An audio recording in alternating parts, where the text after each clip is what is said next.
Support for the Capital Connection comes from Clean Path New York, working to support New York's economy and bring New Yorkers renewable energy while helping to create jobs. CleanPathNY.com for information. United University Professions, representing 37,000 academic and professional employees at SUNY campuses and teaching hospitals across New York State. Frederick E. Cole, President, uupinfo.org. And New York State United Teachers, representing professionals in education and healthcare, online at nysut.org.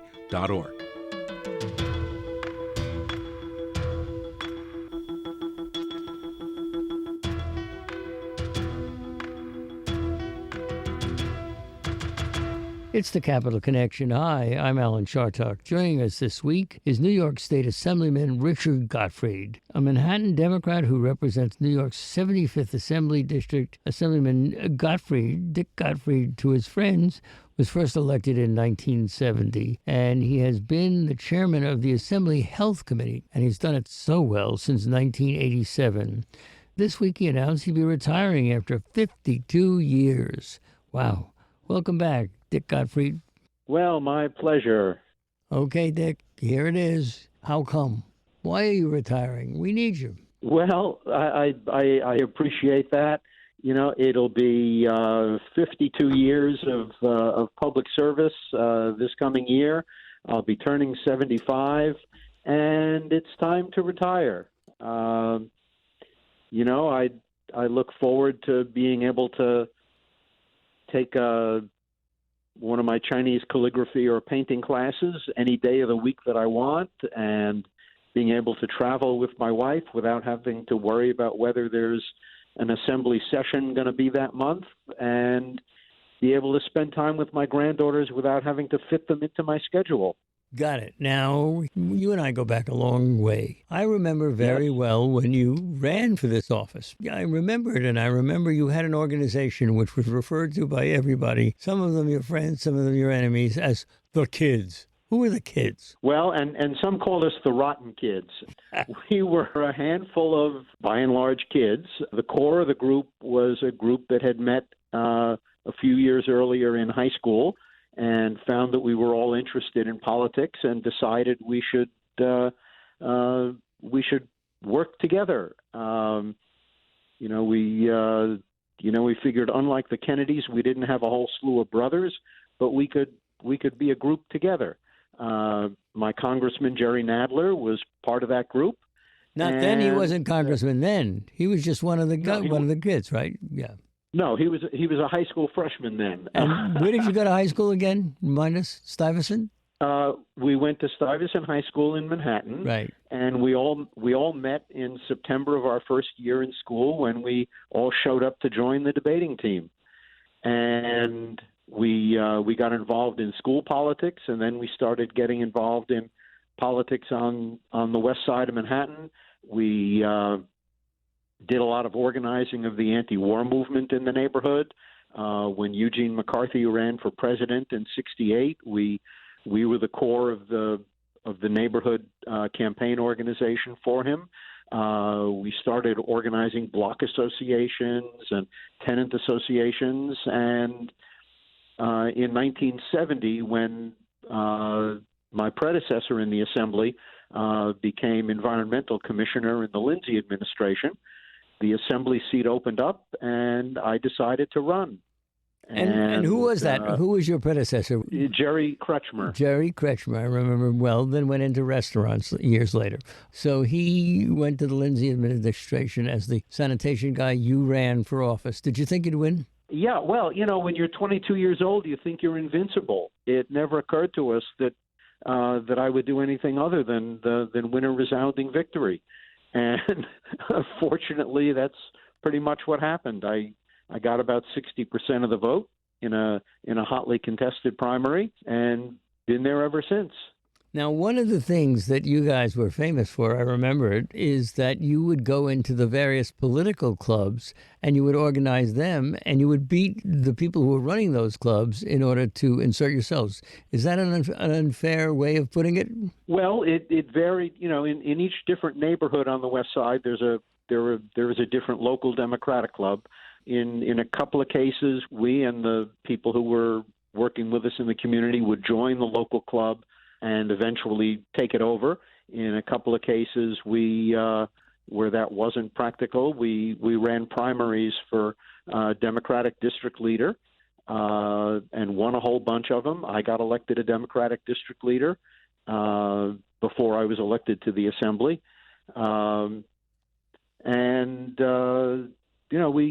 think we helped to move politics on the West Side a couple of degrees to the left. Unlike some other parts of the city, the political establishment on the West Side was what in those days were called Reform Democrats, who had come into their own by defeating old Tammany organizations. So, some people looked at us and said, you call yourself reformers, but aren't you running against a generation of Reform Democrats? And I suppose we were.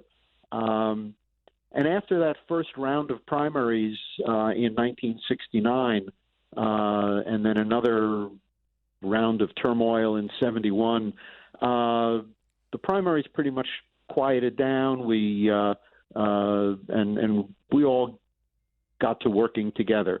And I actually became very close with another West Side Assemblyman, Al Blumenthal. He and I had been sort of the leaders of the different factions, but we ultimately shook hands and became very close friends. And Manfred Orenstein, the state senator on the West Side, we made peace with him and Congressman Ted Weiss, and we had peace. And there was peace in the land. So here's the question. When you achieved power, many people thought of you as a guy who didn't mind being, rough, tough, and sort of radical. But when you got into the legislature itself, you became a great spokesman for the power of leadership. Is that an unfair statement? I very quickly became a believer in the leadership in the Democratic leadership in the Assembly at that time, and since then was a more progressive and more open leadership than you would have seen in the Assembly in prior years. And especially in 74, when a whole lot of freshman Democrats got elected, and with the Watergate landslide, we took a majority in the Assembly. Stanley Steingut, who became the Democratic Speaker at the time, agreed to a long list of fundamental procedural reforms in the Assembly. He agreed to use the Assembly staff budget to help rank-and-file Assembly members hire individual staff so we could all be more independent, gave us all state funding for district offices. In a world where we were in constant challenge from Republicans, from lobbyists, we recognized that as long as the Assembly leadership was rooted in what the rank and file wanted, which was the case, that having strong leadership and being united was really important to each of us accomplishing more of our own individual goals. Great. Okay, I want to spend a little time on all of your amazing accomplishments since you've been in the legislature. The first thing is, a lot of people talk about, hey, people are in too long, there should be term limits. On the other hand, your stewardship of the Assembly Health Committee has been nothing less than remarkable. You truly are an expert, and so much of what has been done in that field goes to you. So let me start out with one that we've talked about before, but I want to talk about again, and that is it time for, universal health care in New York? Oh, it is long overdue. And my number one priority for my last year in the Assembly is going to be to, at long last, try to get enacted the New York Health Act, which is my bill to create single-payer health coverage for every New Yorker. I first put that bill in about 30 years ago. It's passed the Assembly a number of times. I think it is time. It is co-sponsored by a majority of the members of both houses of the legislature. Governor Hochul has agreed to have her staff work with me line by line on the bill to iron out whatever concerns they may have on it, and I'm hopeful that that will work out. I'm very hopeful that this will be the year that we can finally get that done. Oh, Almost every problem we face in health and healthcare is made worse and harder to solve because of the crazy way we pay for healthcare in this country. There are so many things that you've worked on. Let's start with LGBTQ rights. The first bill to legalize same-sex marriage, which has been the basis of New York's 2011 same-sex marriage law, Gender Expression Non-Discrimination Act. So looking back on that one, what do you make of it? Well, the same-sex marriage bill, when I introduced the first bill in the Assembly in 2003, I don't know if anybody, including myself, thought how quickly it would actually become law. But 8 years later, under sponsorship by Danny O'Donnell, one of our out members of the Assembly, it became law, and that was really amazing. And New York helped to make it the law all over the country as it is now. The gender expression bill, basically to extend the civil rights law not only to gay and lesbian people and bisexual, but also to transgender. That bill took a lot of years to get enacted. For many years, it had very heated floor debates in the Assembly. But finally, when we got a Democratic majority in the state Senate, we were able to get it passed in both houses, and Governor Cuomo signed it.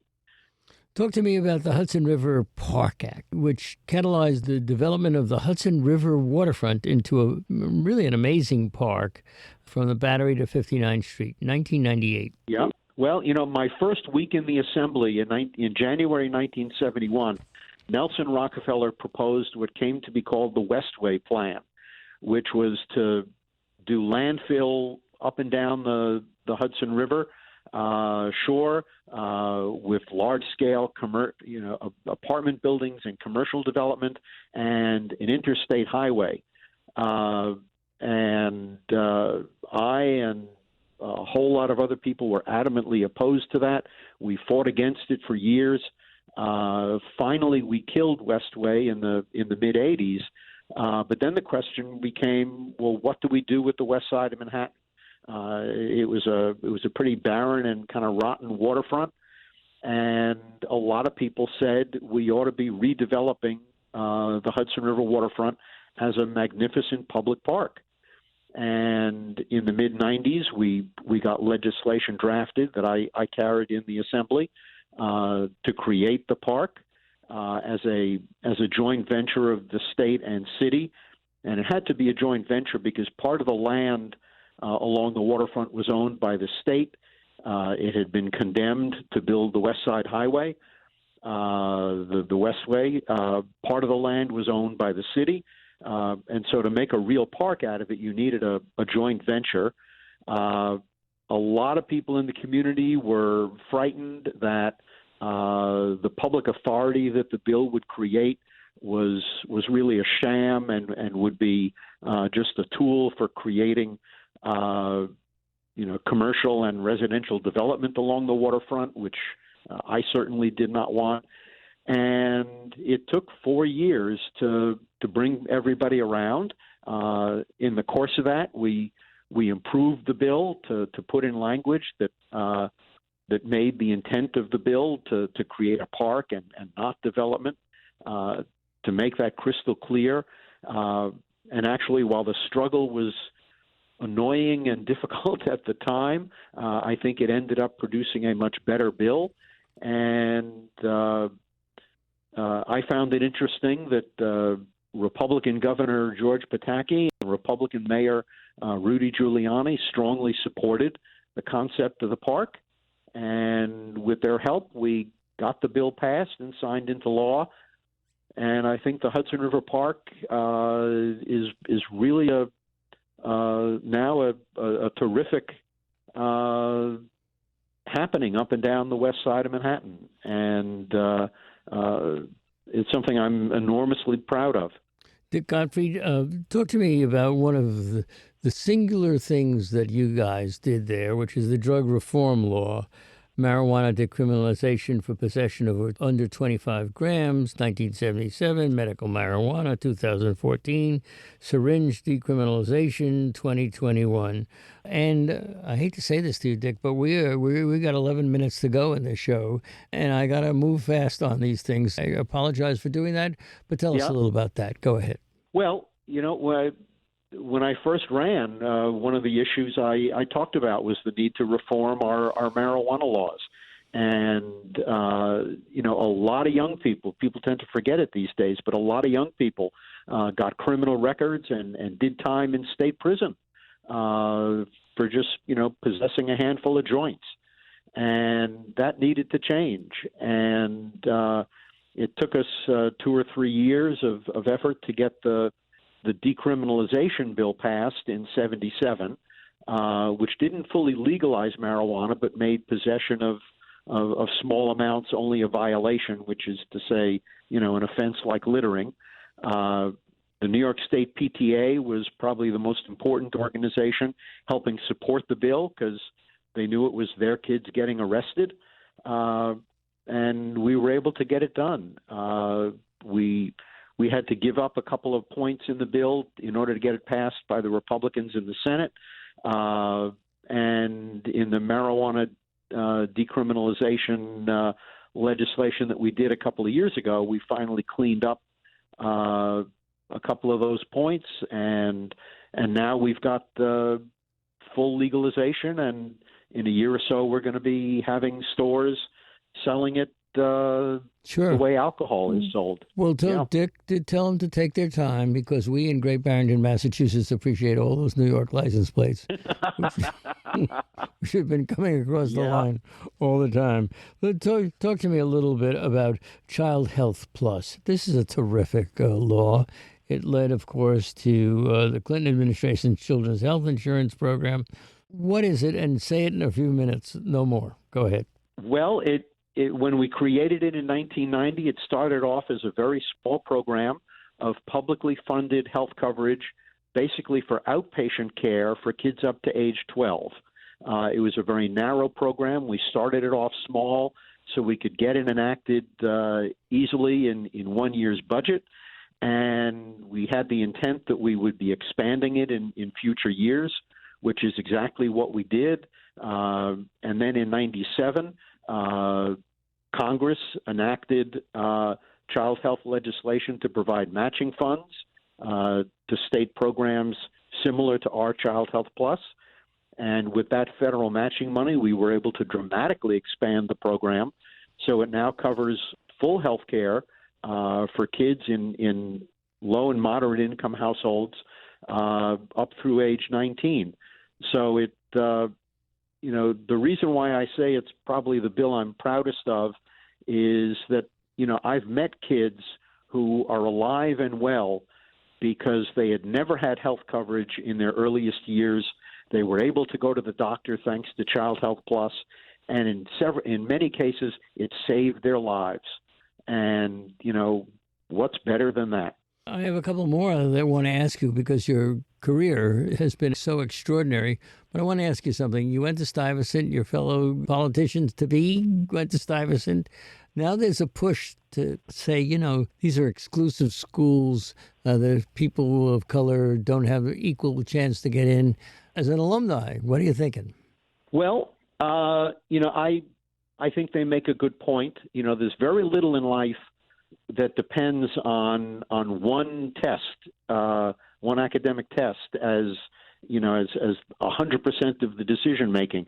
But that's how you get into Stuyvesant and Bronx Science and Brooklyn Tech. I strongly support those schools. I think they've done terrific work. I think they provide an amazing opportunity for a lot of students. But I think we need to broaden the admission process so it isn't dependent on a test that you take one morning in your whole life. I don't know that abolishing the test outright is the right answer, but I think we need to do something to broaden the decision-making process for those schools. We could use more of them. I hear you. Let's talk about campaign finance reform, Dick Gottfried. You sponsored the first bill for public campaign financing in 1979, which became the model for New York City's public campaign finance law, which is doing so well. What do you want to say about that? Well, in New York City, it has radically changed Yes. elections for city council and citywide office, all for the good. And I think we really need that in New York State, not only for the legislature, and by the way, in a year or two there will be public financing for legislative races. I think we need it for all state races. It frees a candidate from the absolute necessity of either having big wealth of your own or finding friends, quote unquote, with big wealth to support your candidacy. It doesn't eliminate the role of money in elections, but it enables candidates who aren't wealthy or don't have access to big wealth to put on a campaign and get elected. And I think that makes an enormous difference in our politics. Let me ask you about Medicaid expansion. I know that you have been a champion of doing exactly that. Numerous laws and major funding to ensure availability of equitable health care services to low-income New Yorkers. What was your strategy? How do you go about that? And what have your results been? Well, over the years, it was actually the last major Medicaid expansion was probably back in 1988. It took a lot of organizations coming together and agreeing that our at that point fairly low Medicaid eligibility level really excluded a lot of people who needed help getting their health care paid for. In recent years, we've had constant fights, particularly with the Cuomo administration, but with previous governors as well, over efforts to try to restrict eligibility for some services under Medicaid, particularly home health care. So there are constant struggles to protect the Medicaid program. We win some, we've lost some. I'm optimistic that with Governor Hochul, we will have much stronger support for public health coverage in New York. We'll see how that goes. Our new health commissioner, Dr. Mary Bassett, has all her life been a terrific advocate for social justice and progressive principles, and I'm just delighted having her there as health commissioner. So I'm hopeful for the coming year's budget on health care. Well, amazing list of things that you have done. Which of them are you most proud of? Well, number one would be the Child Health Plus legislation. I guess number two would be the Hudson River Park Act. But, it's like trying to pick which of your children is your favorite. I've only got one son, so I've never had to do that. But I think those would be my two number one bills. Should we have a statewide mask mandate? I think so. I think what Governor Hochul has done with vaccine mandates and mask mandates is the right thing. We have a mask mandate in public places and restaurants and the like in New York City, and I think that has served us well and been part of why New York City has lower COVID rates than the rest of the state. And I think Governor Hochul's leadership on this has been very smart and right on. Okay, so we've had a lot of ethical scandals, the Cuomos and others. We only have a minute. What should we do? Well, I think it would be good to strengthen and reform the so-called JCOPE, Joint Commission on Public Ethics. Mm-hmm. I know the governor is developing plans to do that. Campaign finance reform would help significantly on that score. So I'm hopeful that we're going to be moving in the right direction. And one last thing, we've talked about this in the past. I only have a minute to talk about it, and that's the potential legalization or decriminalization of prostitution. You think that'll get done? Well, I certainly think so, and I'm sponsoring a bill to do that. That's not. I don't see that becoming law in my last year in the Assembly. I think, as with gay rights and some other issues, it's going to take a while for public opinion to develop and change. But having a bill introduced and lobbying for it is the way to get that discussion started and begin changing minds. As you've always done, Dick Gottfried. Always wonderful to talk to you. Listen, I didn't get halfway through the questions I wanted to ask you, so in the future, not too long from now, I want to do it again. I'd be happy to, always. We're out of time. Our guest has been New York State Assemblyman Richard Gottfried.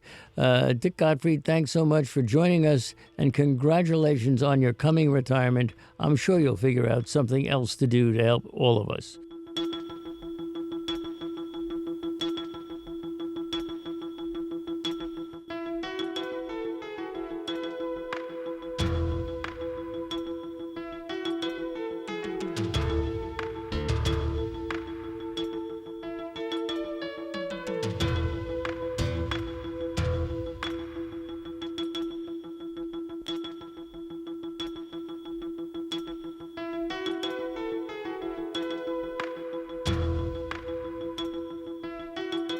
The Capital Connection is a production of WAMC Northeast Public Radio. For copies, call 1-800-323-9262. That's 1-800-323-9262. Or visit us online anytime at WAMC.org, or you can even schedule a podcast anywhere you get your podcast. Ask for program number 2151 and join us again next week at this same time for another political conversation with Alan Chartock.